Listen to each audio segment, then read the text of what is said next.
Presión esofágica, un temón. La presión esofágica es una técnica que está validada para estimar la presión pleural. Ya no hay ninguna discusión, que durante años la hubo, ahora ya no hay discusión. Está validada. La presión dentro del esófago retrocardíaco valora la presión intratorácica extrapulmonar. Presión esofágica.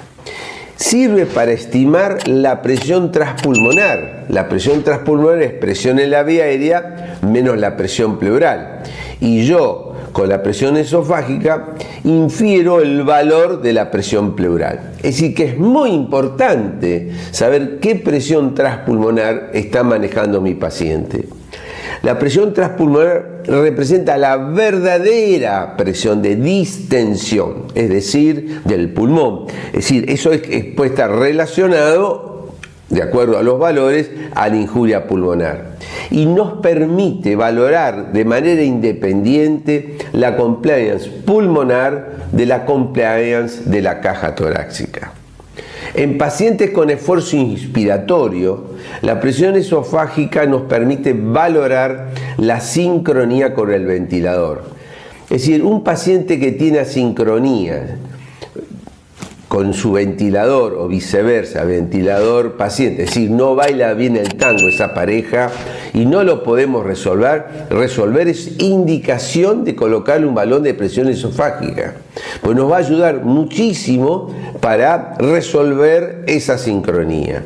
El catéter esofágico tiene en su porción distal un globito que se infla con aire y inclusive nuevos catéteres llevan incorporado un lumen extra que sirve para nutrición enteral. El tipo o el extremo del catéter debe estar a 30-40 centímetros del labio y el balón inflado con aire. Digo, insisto, porque a veces uno se olvida y le coloca líquido. En el esófago siempre recuerden retrocardíaco. Y hay una cosa importantísima, algunos tips para evitar errores. Comprobar que el catéter no esté en la vía aérea, pero ¿cómo va? Suele ocurrir a veces. Entonces, si está en la vía aérea, voy a tener un trazado similar al de la presión en la vía aérea del ventilador. En pacientes pasivos, es decir, no hay esfuerzo inspiratorio del paciente, esperamos una leve elevación gradual de baja magnitud de la presión esofágica durante la insuflación. Es lógico. Ahora, en los pacientes con respiración activa vamos a observar una deflexión negativa indicando el esfuerzo inspiratorio del paciente. Si vemos oscilaciones cardíacas en el trazado de la presión esofágica, no hay ninguna duda que la posición del catéter esofágico está perfecta, retrocardíaco. Se transmite el latido del corazón. Debemos hacer, a pesar de ello, un test de oclusión para verificar que cambios en la amplitud de la presión esofágica inducidos por una compresión gentil sobre el tórax en pacientes pasivos o un esfuerzo inspiratorio en pacientes activos son similares a los observados en la presión de la vía aérea al ocluir el circuito del ventilador. Entonces, la diferencia delta presión esofágica sobre delta presión en la vía aérea tiene que ser entre 0.8 a 1.2, confirma que está bien colocado, bien ubicado el balón. Si no es así, hay que reposicionar el balón desinflado 0,5 1 centímetro para arriba y o por abajo y volver a hacer el test de oclusión.